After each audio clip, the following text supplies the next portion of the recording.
इंसान कामयाब होने के सपने देखता है, पर कामयाबी सबको हासिल नहीं होती। एक कामयाब इंसान बनने के लिए कड़ी मेहनत, एक प्लान और एक पैशन का जज्बा बहुत ज़रूरी है। इसी विषय पे आज हम बात करेंगे एजे शाह से, जो होम लाइफ मिरेकल के साथ हैं। एजे जी, आपका बहुत बहुत स्वागत है। Thank you very much. AJ, आप यहाँ आए कनाडा में 1984 में सिर्फ $20 अपनी जेब में लेकर। कैसे आप पहुँचे आज इस मकाम पे? क्या पैशन था आपके अंदर, क्या जज्बा था, उसके बारे में थोड़ा बताएं।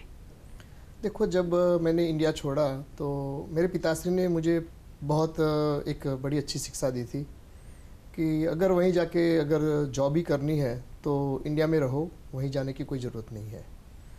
मुझे आज भी याद है कि जब मेरे पिताश्री इंडिया से फ़ोन करते थे तो मुझे एक ही बात पूछते थे पहले कि आपकी सेहत कैसी है। तो मैं पूछता कि मुझे सेहत के बारे में क्यों पूछते हो आप? तो बोलते कि तू जॉब करता है ना, इसलिए तेरी सेहत अच्छी नहीं होती है। I started with my journey with $20। इधर आने के बाद स्टडी किया। स्टडी करने के बाद मैं एज अ मेडिकल माइक्रोबायोलॉजिस्ट मैंने लेबोरेटरी में काम किया।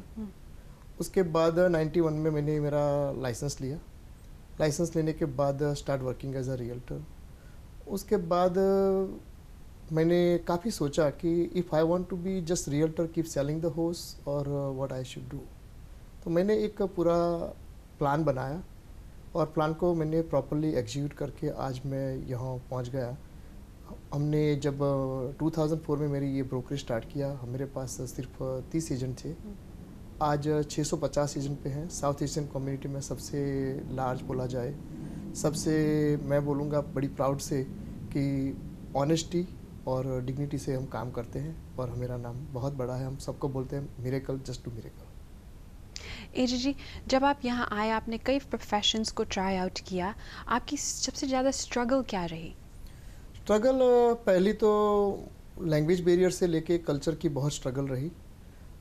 उन दिनों में जब 1984 में आए तो बी ए वेजिटेरियन फूड का भी बहुत स्ट्रगल रहा एंड कोई गाइडेंस देने वाले नहीं थे।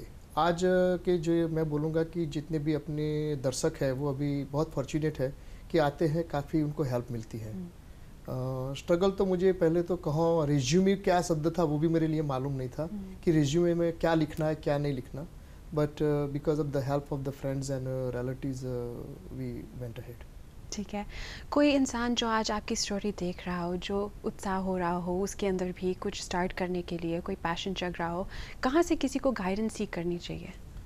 वेल मैं पहले तो एक ही बात बोलूँगा कि दे शुड बिफोर स्टार्ट कोई भी चीज़ अगर उनको स्टार्ट करनी है उनको पहले एनालाइज करो, उनका थोड़ा स्टडी करो एंड एक प्रश्न अपने आप को पूछो कि मैं ये प्रोफेशन के लिए कितना वक्त मैं दे सकता हूँ। मेरे पास काफ़ी एजेंट आते हैं, उसके बाद 2 साल के बाद बोलते हैं अजय भाई मेरे से घर नहीं बिक रहे।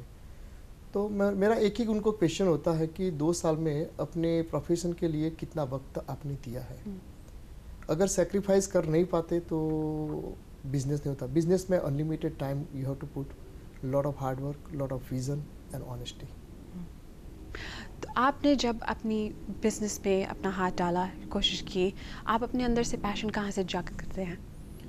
मैं बोलूँगा कि मेरे परिवार ने मुझे काफ़ी सहयोग दिया क्योंकि मैंने मेरे परिवार के साथ बैठ के एक बात किया कि हमको एक प्लान करना पड़ेगा और प्लान में आप अपने बच्चों की तरफ ध्यान दो और मैं बाहर का।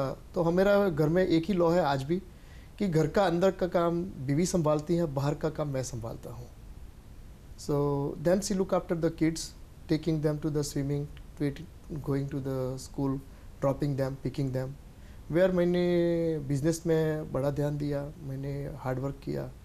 सुबह में 9 बजे से निकल जाता था तो रात को 10-10, 11-11 बजे तक हमने काम किया है। So many times we have put even 18 to 20 hours per day. So sacrifice की भावना चाहिए और बोलूँगा कि trust each other. That's the most important. एक सक्सेसफुल बिजनेस के लिए, कोई भी बिजनेस हो, कहते हैं एक बिजनेस प्लान बहुत ज़रूरी है। आप क्या कहेंगे, एक बिजनेस प्लान के साथ साथ और क्या बहुत ज़रूरी है?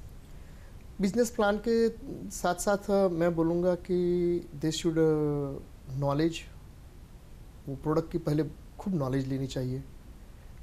Not even that continuously improvement. मैं भी आज इतने साल के बाद रियल एस्टेट का, आज भी मैं रियल एस्टेट का कोई बुक्स आती है नहीं, कोई कोर्स आता है, कोई स्टडी आता है तो मैं स्टडी करता हूँ।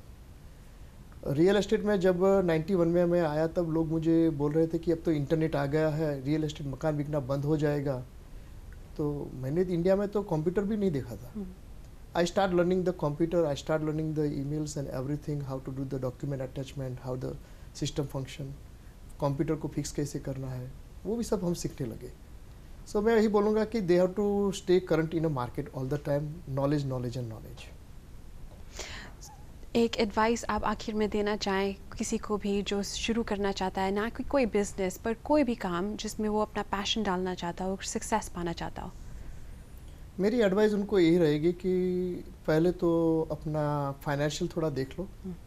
फाइनेंशियल देखने के बाद जो प्रोडक्ट में वो जाने चाहते हैं उसके बारे में थोड़ा और रिसर्च कर लो। रिसर्च करने के बाद मैं एक ही बात सबको बोलता हूँ, मेरा एक ही स्लोगन रहा है कि अगर बिजनेस करना है ना तो पेन और पेपर से प्यार मत करना। अगर आप पेपर पे छोड़ेंगे कि मैं इतना काम करने के बाद मैं इतना पैसा बना रहा हूँ, देन अगर देखा जाए तो मेरी शुरुआत के टाइम में मेरी आवरली रेट्स लोग $5-6 में काम करते थे, मिनिमम वेजेस मैं $2 पे काम करता था। बट अगर मैंने उस तरीके से अगर देखते तो काम नहीं होता। सो मेरे पिताश्री ने भी मुझे यही बोलते थे कि जब भी बिजनेस करना है तो पेन और पेपर से प्यार मत करना, जस्ट ऑनेस्टी से ऊपर वाले को भरोसा करके झुका देना और हार्ड वर्क करना। Just keep working hard, the success automatically will follow you, you don't need to follow success. Thank you AJ ji हमसे बात करने के लिए। Thank you very much. उम्मीद करती हूँ आपने आज इंस्पिरेशन पाई होगी एजे जी की स्टोरी सुन के कि कड़ी मेहनत करें, अपनी डेडिकेशन डालें तो कामयाबी आपको ज़रूर हासिल होगी। बने रहिए क्या बात है के साथ।